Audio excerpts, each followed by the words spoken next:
আসসালামু আলাইকুম। জারিস কিচেনে আপনাদেরকে স্বাগতম জানাচ্ছি। আশা করি আপনারা সবাই ভালো আছেন। পরিষ্কার করার ঝামেলার জন্য আমরা বাজার থেকে শিং মাছ আনি না। কীভাবে শিং মাছ ধবধবে পরিষ্কার করবেন এবং তাও 10 মিনিটের ভেতরে, সেটাই আমি আপনাদেরকে শেয়ার করব।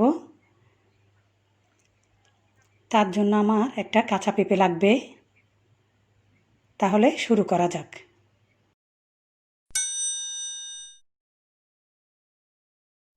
এখন একে একে শিং মাছের সাইডগুলা কেটে নিলাম।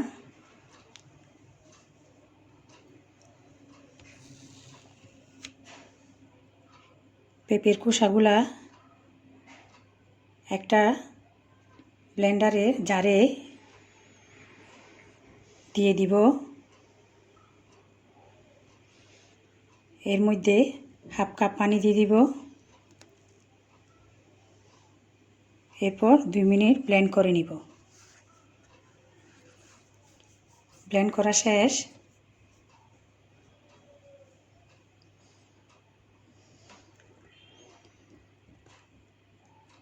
শিং মাছের মধ্যে পেঁপের খোসার পেস্টটা আমি দিয়ে দিলাম।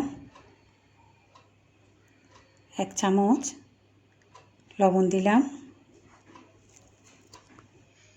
দিয়ে ভালো করে মেখে নিব। এরপর 5 মিনিট এভাবে রেখে দিব।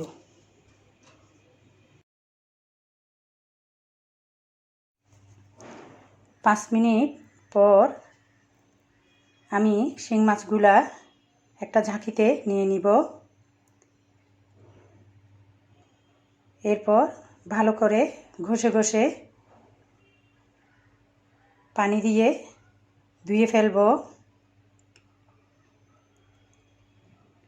যাতে কালো ময়লা থাকলে সেগুলোও চলে যায়। দেখুন একেবারে কীরকম সাদা হয়ে আসছে। কালো শিং মাছগুলা চোখে না দেখলে বিশ্বাসই করবেন না, একেবারে দপদপে সাদা হয়ে গেল, তাও 10 মিনিটে। আপনারা আপনার ফ্রেন্ডস এবং ফ্যামিলির সাথে শেয়ার করবেন। একেবারে মসৃণ, কোনো দাগ নাই। আর আমার এই ভিডিওগুলো ভালো লাগলে আমার চ্যানেলটি অবশ্যই সাবস্ক্রাইব করবেন। আজ এই পর্যন্ত। আল্লাহ হাফেজ।